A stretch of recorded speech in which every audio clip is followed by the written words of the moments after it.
All right, time for another great episode of the Beach Brothers Show. Beachies, get ready.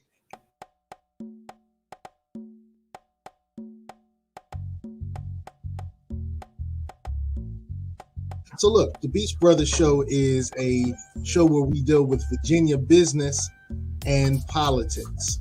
Well, I'm Conrad Chesviner. I'm a Hampton Roads political activist. The best ideas for community improvement happen to drive me. I help folks that are approaching retirement and in their retirement years. I have what I call the empowerment agenda, and that means that everything I do is focused on empowerment. We want to give a salute to Tally and Twine. It's time for you to have a high quality watch made in Virginia, made in Portsmouth, Virginia, from Tally and Twine.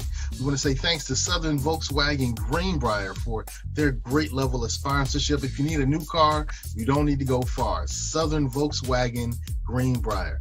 And ladies, if you want your brows to say, wow, check out IamLitaWee.com. Microblading by IamLitaWee.com. I'm Seiko Varner. I do credit fixes, tax resolutions. I lend private money to real estate investors, and we do debt consolidations. If you need any of these services, contact me as provided. And now it's time to get beachy on the Beach Brothers Show.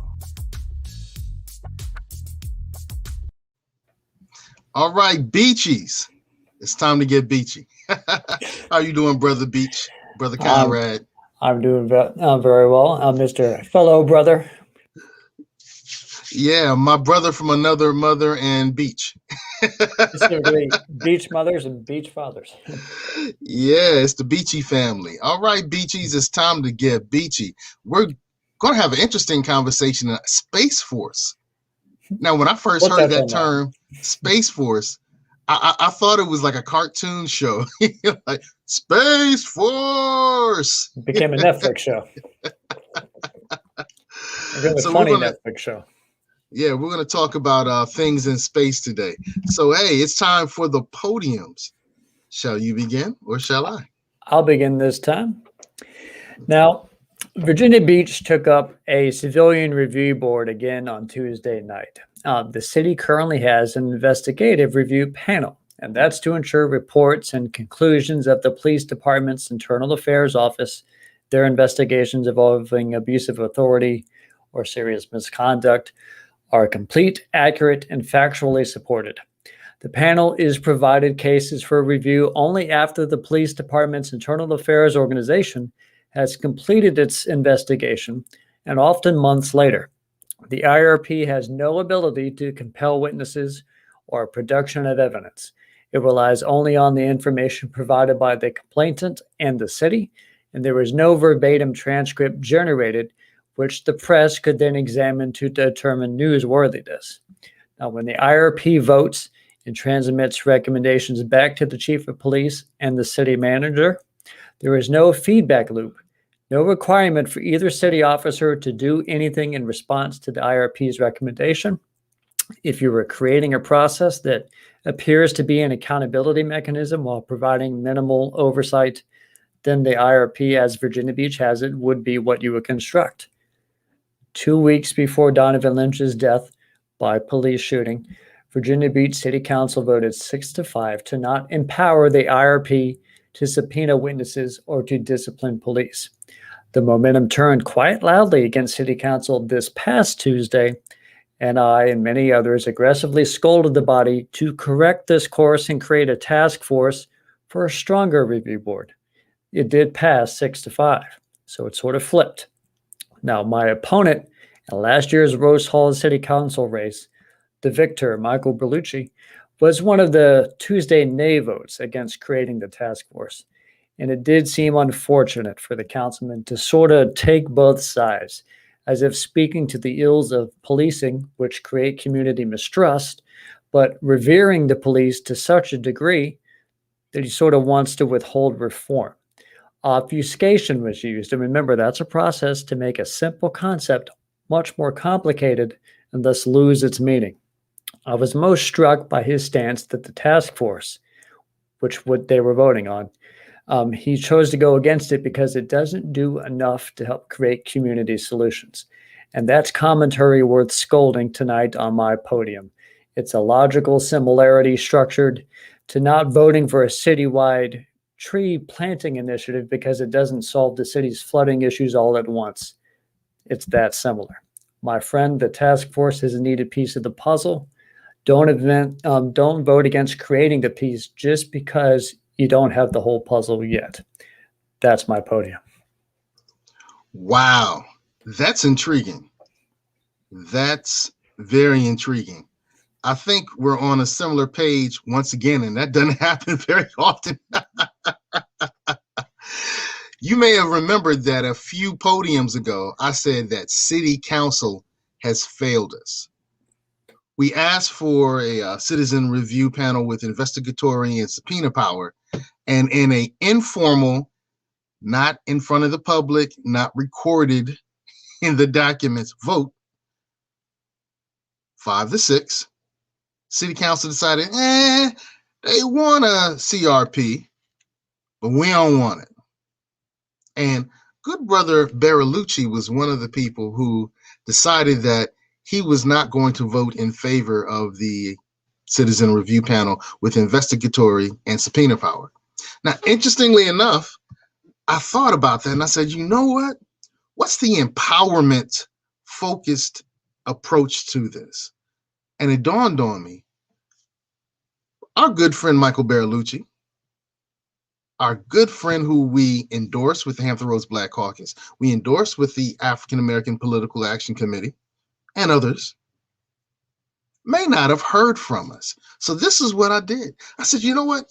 He represents the community, and maybe the community has not spoken to good brother Bertolucci. So I took it upon myself and polled about 150, 160 folk. And you know what I found out? We aren't on code. We are not aware of some of the things that are happening. We know about some sound bites. We let the national news get in the way from us seeing what's happening in our city, our locality, our state, our region. We were blinded.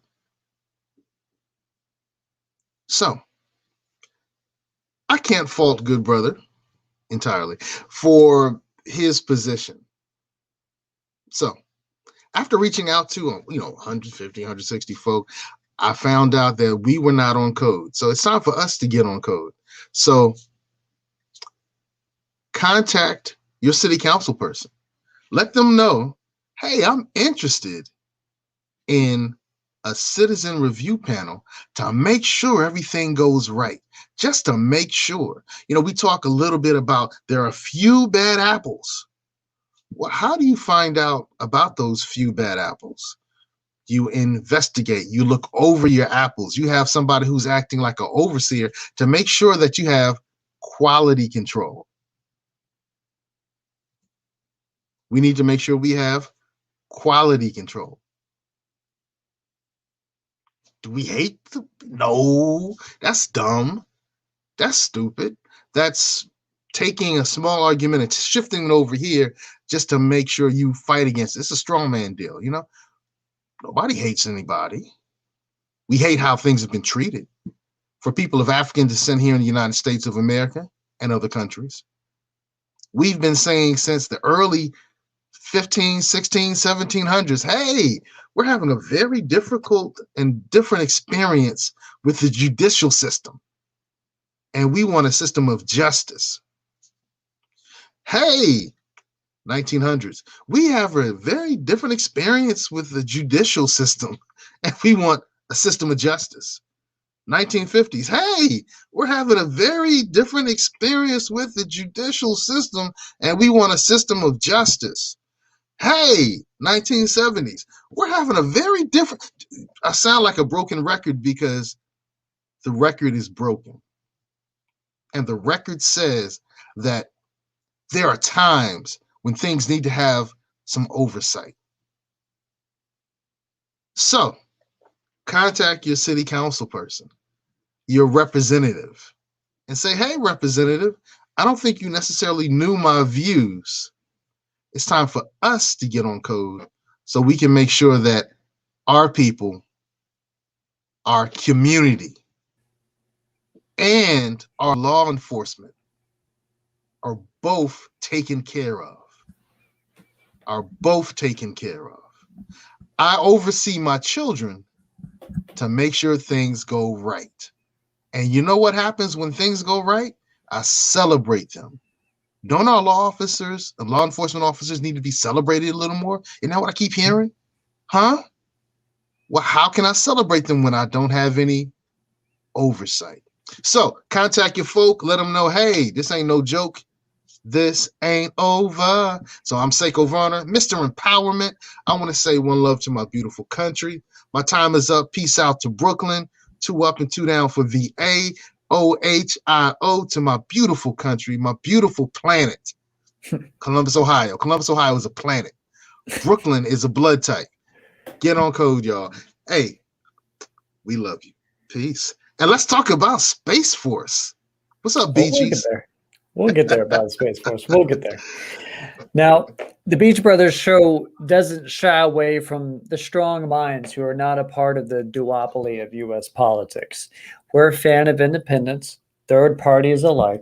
That's why we are absolutely delighted to have, as a guest tonight, Holly F. Ward. She's the communications director for the Libertarian Party of Virginia. Holly served in the Air Force for 12 years, including 3 Middle East deployments. She's decided a force to make government practice transparent, striving for civil politics. She advocates, of course, for individual liberty, authors policy on that matter as well. She's a lover of baseball. She's working on her PhD in public administration and affairs from Virginia Tech. And she's here tonight to spread her good word. So, Holly, thank you for appearing tonight. And how's your evening? Thank you. Thank you guys for having me. I was excited until I heard that, Seiko, you were a big Ohio fan. And that just kind of broke my heart a little bit. But that's okay. That's what happens for people. Okay, well, hey, remain brokenhearted. But no, seriously, thank you guys for having me. Well, thank you. Thank you. Anything that we sort of left out that might be pretty cool regarding your bio, Ms. Holly? Yeah, a few things. So number one, as of last weekend, I was elected the 8th Congressional District Chair for the Libertarian Party of Virginia. So I now serve on the State Central Committee. And I also serve as the Vice President for People for Liberty. Break in a little bit more about that baseball fanship. Where would you delve into your fanship regarding baseball? Yeah, so we're huge Washington Nationals fans in our house. I'm up in the DC area. And when I was young and didn't have a lot of money and the Nationals were not good, tickets were given away. And so when my husband and I were dating, that was the only thing we could really afford, was to go to these free baseball games. So we did that for years, and now it's grown into we're season ticket holders, and we've been with the team for over 10 years now. But it's really just grown to be a part of our marriage and our life and our family. And I'm a diehard baseball fan. I was at the World Series. I'm all about it. Houston cheated. I just want to be very clear there.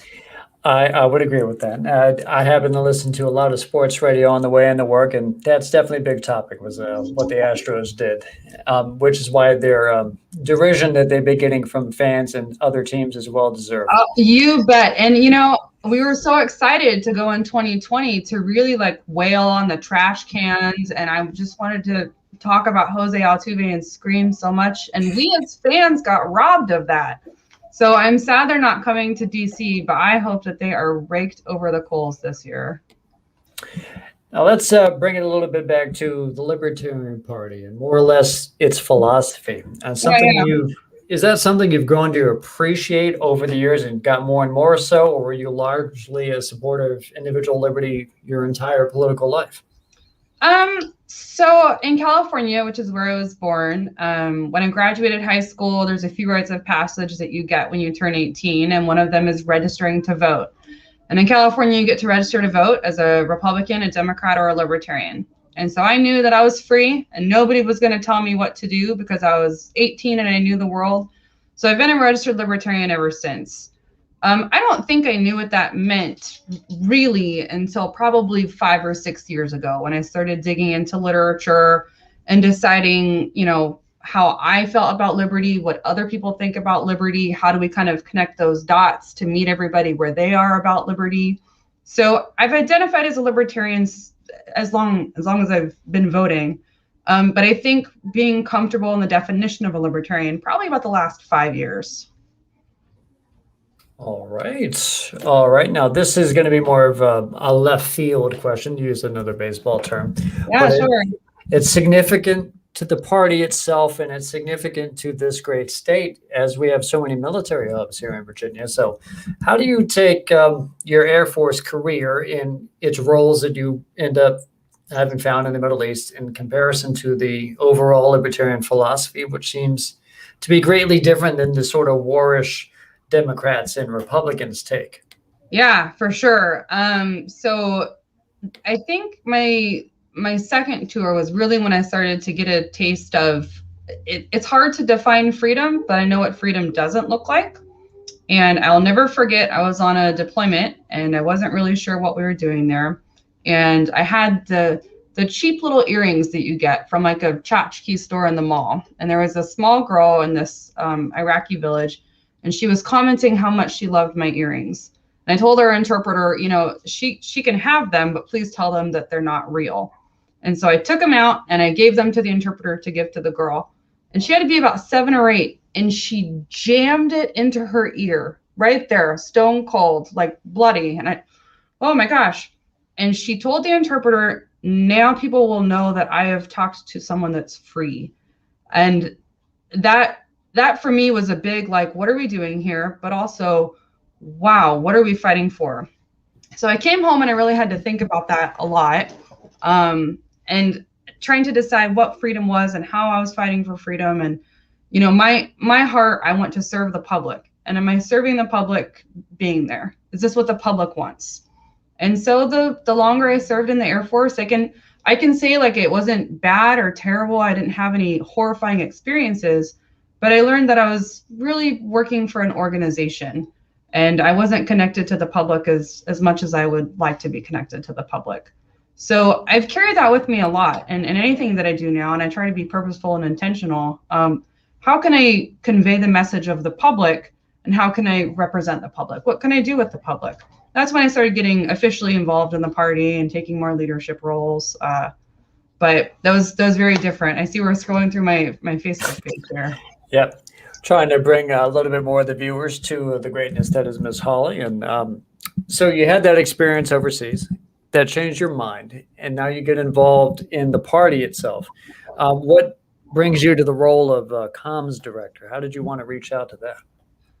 Honestly, so I was reaching a point where I was going to have a lot of free time, and I knew I wanted to be an activist and reach out. And I know both of you are active in the political community in Tidewater, so you know what it means when I say it takes time, right? We can't just throw in a weekend. So I reached out to the state and I said, how can I get more involved?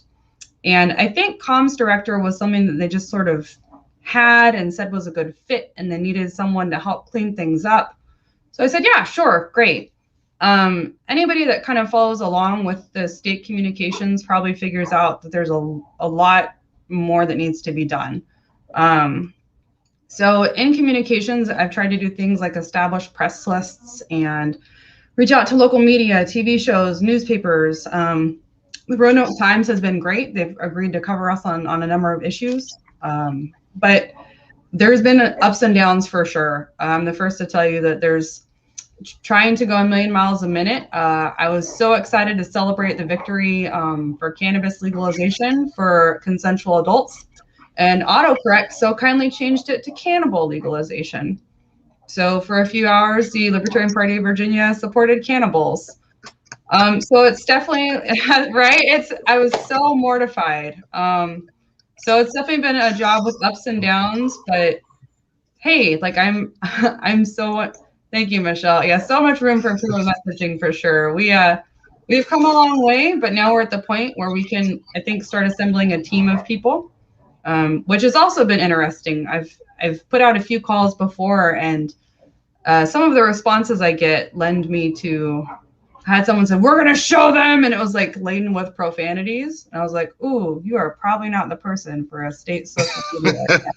I appreciate your energy, though. That is going to be great. So it's definitely been tough. It hasn't been easy. Oh, yeah, this case, man. And this was right outside your guys' area. Yeah, I'm very intrigued, and I guess at this point in America's history, and this point in 2021, I shouldn't be surprised, but I'm surprised at how spot on your position is. Well, and so this is what I like about People for Liberty, to transition a little bit from the LP to the LLC, but so liberty means different things for different people. Let's be honest. There's driving while black, and I've heard the phrase before. I'm not driving while white. I've never once in my life been concerned about my skin tone as I'm going to get pulled over. I've never had to think about, is this going to impact me in a legal system or an interaction with law enforcement? I've never had to think that. So when we enter conversations about, in this case, criminal justice, Seiko, your experience and my experience are going to be completely different, right? We're going to have very different interactions with law enforcement. We're going to have different interactions with the criminal justice system. But that doesn't mean that the problem isn't there or that there's not an issue. Our experience with personal liberty and the government are just different. Now let's go a different route. I homeschool my children, and I'm a big gun owner. Maybe you don't homeschool children. Maybe you don't have children. Maybe you don't have guns. That doesn't mean that we have to think or identify different ways with liberty. We're just going to have different experiences, right? Right. Misogyny in the workplace. I'm sure you've never once had to question your gender for dominance or been second and third time guest in a board meeting. So when it comes to situations like this, or any kind of situation, even if I don't identify, right? I'm not a black male, surprise. But that doesn't mean that I can't articulate that this is a complete infringement of personal liberty on somebody, and that their experience with the government on their personal liberties is absolutely disgusting and vile. Wow. And you would think, once again, this is 2021. I shouldn't be surprised that, a person who presents as white, a woman who presents as white, would make that type of statement. But so my pushback to that would be that, and you mentioned this earlier in the podium, I think you guys called it, where I really think people are pitted against people. And this narrative of liberty is different for other people, and government infringement is different for different people.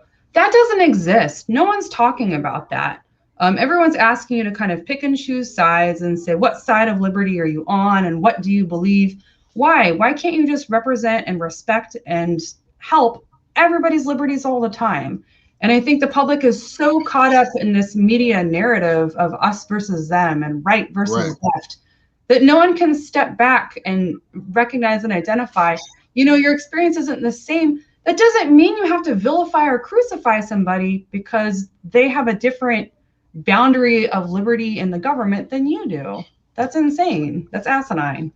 Well, I tell you, it's refreshing, and I was telling my wife and family that a lot of my positions on how protective I have to be as an American are slightly changing, and the changing of the guard is happening. So maybe things will be different for my children's children, and maybe I just can't see some of the changes. But I tell you, when I see statements like you made on that, an abuse of power. Absolutely, it's an abuse of power. Absolutely. I'm honored, and I'm grateful, and a Godspeed. And it's kind of interesting that someone who's a libertarian makes these types of statements, because the D's and the R's are so. It's like. So in this, we'll use this circumstance. So we have a gentleman who's in the military. He's in uniform, right? We have police officers who tried to pull him over and he didn't stop right away.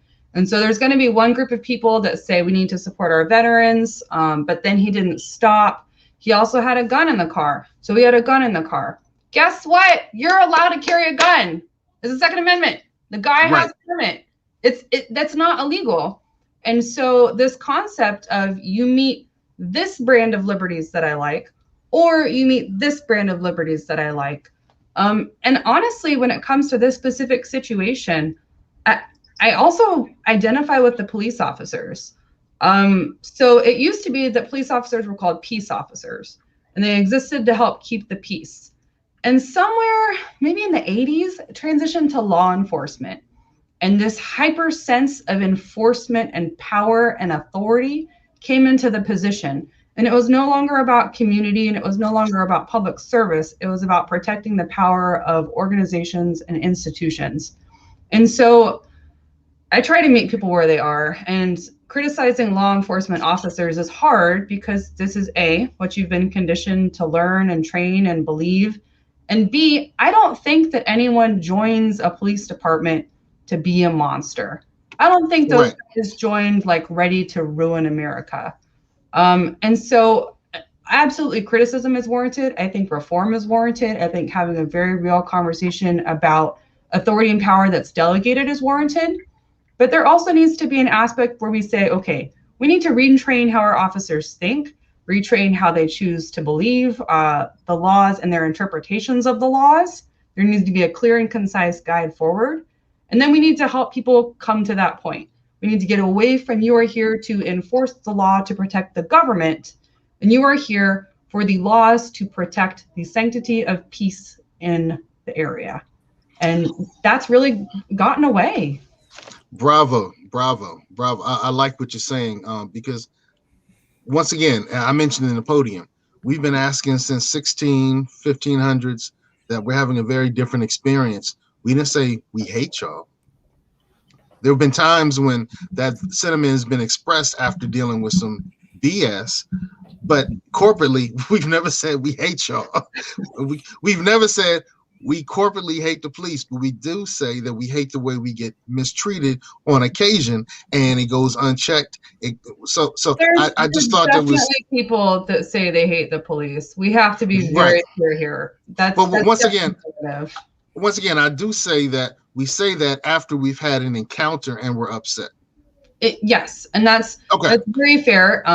It's very fair to be critical of police. I'm the kind of person, I love small government. I believe that as long as you're not hurting people or taking their stuff, I shouldn't have police officers anywhere. If I'm not hurting anybody and if I'm not taking your things, you shouldn't be on a speed trap. You shouldn't have a ticket quota. You shouldn't be arbitrarily enforcing license and, random occupational standards that don't mean anything. So there's definitely room to hate law enforcement in the capacity that the systemic problem has built for them. Right. Well, okay. I love that. And I just really salute you for what you're saying, what you're doing, and what you're running for. As I shared in the beginning of this year, this was the first time in my voting experience that I voted for a libertarian for president and, for the vice, for that ticket. So I voted for Jo Jorgensen and for our good brother Spike. And it wasn't an anti-Trump or anti-Biden. I just didn't feel like Biden or Trump had anything to offer me. And I did see that Jo Jorgensen and a concept of focus on liberty did. So thank you. Yeah, I can talk about that more, but then Conrad, I saw you popped in. I didn't know if you had another question. Well, I wanted to sort of bring it into the idea of how you're trying to get these great points outwards, because you're sort of in like a media realm, and it's been tough with COVID, but it's probably even more tough to not only deal with COVID, but deal as a representative of the Libertarian Party and get the message out. What have your experiences been dealing with media, trying to get great points out? So a couple things. One is the media is going to go where something is happening. So if there's an action, an activity, a protest, a statement, the media is going to be there. We have media contacts and we can send media places. However, as we are all aware in Virginia and other states across the nation, that there's been lockdown regulations and gathering limitations and social distancing limitations. So the official state party can't really plan large-scale gatherings or protests or call the media because it's technically against Governor Northam's mandates and regulations. And I don't want to do that to immediately get a bunch of libertarians arrested. That seems like a terrible plan. The second is we have delegates that are running, and we're starting to have all of our nomination conventions, which is very exciting. So as nominations come out, so Roanoke, for example, they held their nomination convention. Dean Davison is running for the House of Delegates up there. The Roanoke Times was great. They ran a piece on it as Dean has gone out and been dealing with ballot access hurdles. They've been happy to cover it. I can also say, though, that I've written press releases till I'm blue in the face, and other libertarians have written press releases, and papers won't touch them. I called the Virginia Pilot, for example, and I talked to their op-ed desk, and they blatantly, the person that I talked to said, well, I'm not sure what a libertarian is. In Virginia, there's 2 political parties. No, that's not correct. No. So I think I ended up sending a total of 5 or 6 op-eds. Nothing, not a response back. So it's been frustrating and really hard. I am excited in your guys' neck of the woods. The Libertarian Party of Hampton Roads has been really active and been doing a great job in getting out there. One of the best affiliates that I've seen mobilize in Virginia. So I'm pumped as they start to get more physically out into the community, that hopefully we'll start to see the Pilot and maybe the Daily Press down there engage more. Or like Wavy 10 usually at least responds back. I'd like to shout out Michelle again, and she's an instrumental member of the Hampton Roads Libertarian Party. Yes, so, Michelle is fantastic. Give him out. Seiko is getting ready to drop off, and I will follow him soon afterwards, because we have a show that comes up at 8 regarding a very crucial topic that I would like to at least let you field it, just to see where your mind might be on it. So at 8, we're going to do a panel on critical race theory. And the theory is that racial subgroups don't really exist, and they're largely used as an excuse to dislike swaths of people and incorporate that dislike into societal structures like law. The Libertarian Party is bold about its stances on law and treating people as individuals. And so we're curious, considering the show later tonight, and if you think the Libertarian Party itself can nonetheless have a significant seat at the table to help alleviate the disparate racial outcomes in our society from drug laws, housing, health, policy, and policing, and so many other things. You guys are welcome to join this great society as we try to better things. Absolutely. So I think there's a few different places that critical race theory interjects. And so, I see Charles West at the bottom. I forgot. I'm sorry, Charles. Don't hate me, you guys. Just announced with the Libertarian Party in Peninsula. So Charles West is also running for delegate. I'm sorry, Charles. Don't hate me. So critical race theory, the Libertarian Party is totally opposed to collectivism, and it does believe that everyone's an individual. But we're also not opposed to facts. And a lot of facts show that there's a disproportionate amount of harsher sentencing and criminal justice aspects that are delivered to, frankly, it's usually younger African-American males between the ages of 18 and 27. And so if you come to any conversation with numbers and data and facts, critical race theory and showing that there's a direct correlation driven by data and action from the government and governmental systems towards a selected group of individuals, obviously that's wrong. The Libertarian Party is very anti-racist, and racism is bad, anti-Semitism is bad, misogyny is bad. Any kind of exclusionary practice towards a specific group of people for the sake of discrimination, especially in areas such as law enforcement, is bad. People are individuals and should be treated as such. So supporting collectivism, no, the Libertarian Party doesn't support any kind of collectivism. But they also don't ignore data and facts if there's proof that a group of people is being discriminated against, especially by the government. I appreciate that. I appreciate the idea that the Party of Freedom wants to expand it literally to everybody and would want to actually help, break down anything that could be an obstacle to that. And I'd rather the Libertarians join everyone and get as strong a seat at the table, media relations wise as possible too, to get that out so they can talk about it. Yeah. And we're bring this back a little bit it's April. it's a statewide election year, and we just had Mr. West make a comment. So can you give us an update on the party structure going into statewide races and local races for delegate? How many cool candidates are out there you can think of? And could the Beach Brothers Show bring them all on? Absolutely. So there's starting to be a lot more. One of the great, I guess, fallacies of Virginia is libertarians don't get automatic ballot access. So you probably see a lot of Republicans and Democrats who are announcing their run and they're out there actively campaigning. We have to ask our poor candidates to go out in COVID still and do all of these ballot requirements. They weren't waived for us as a party. The state doesn't recognize us as a party. Additionally, we have to hold individual conventions for each individual congressional district, which is happening pretty much now through May. So we have right now, we've got Charles, we've got Tim Lewis, we've got Dean. There's one other person I'm forgetting. If you guys in the comments can help me out, it's also in Peninsula area.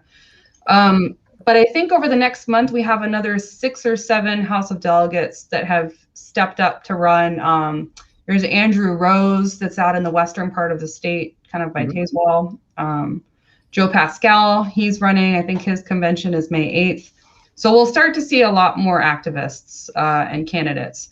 In terms of a statewide run, due to the COVID restrictions and the ballot access laws and barriers, there's no possible way that we can collect signatures for governor.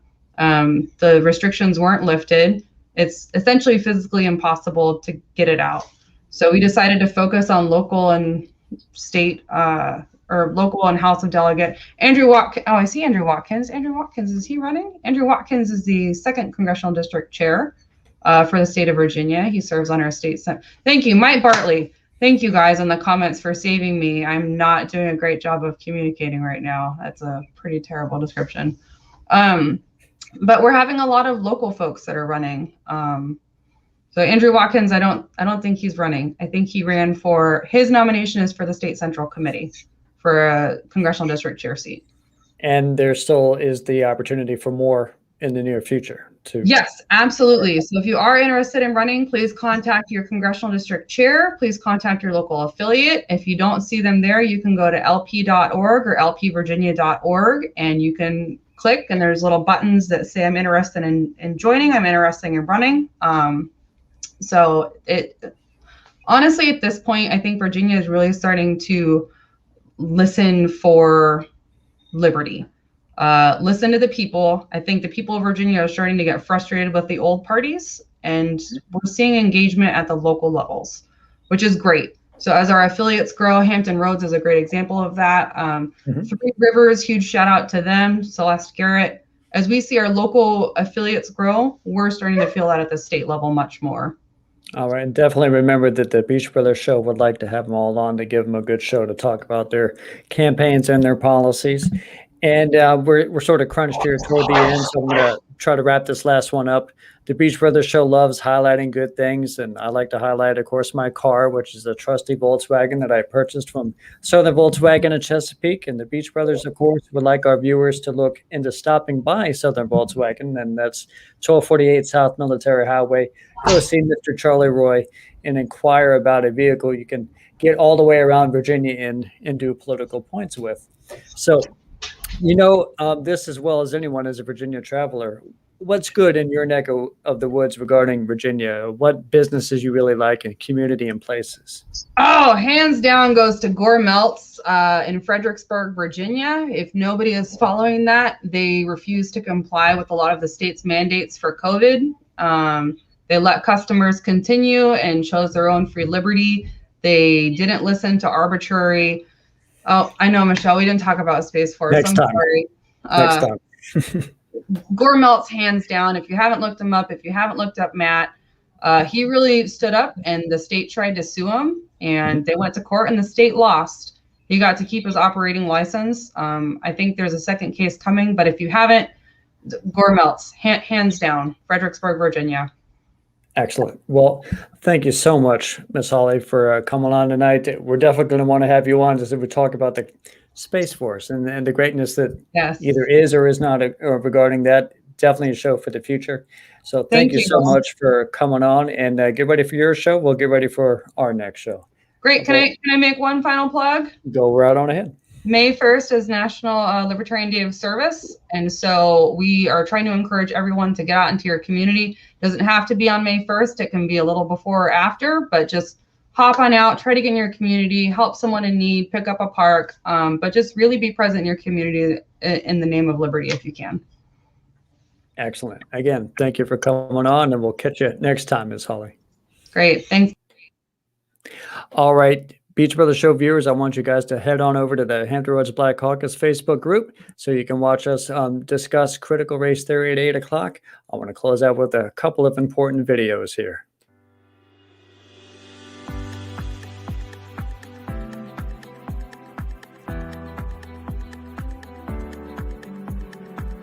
It's never too early or too late to plan for retirement. Let me show you how to protect yourself, your loved ones, and your assets from loss due to catastrophic decisions that may affect you the rest of your life. Please call me.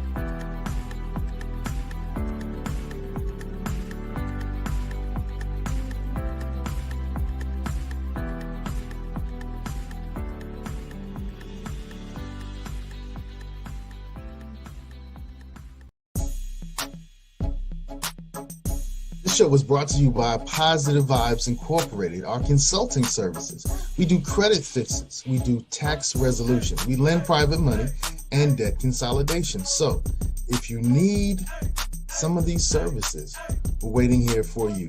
Credit fixes, tax resolutions, private money, and debt consolidation. Make sure you call Positive Vibes Incorporated.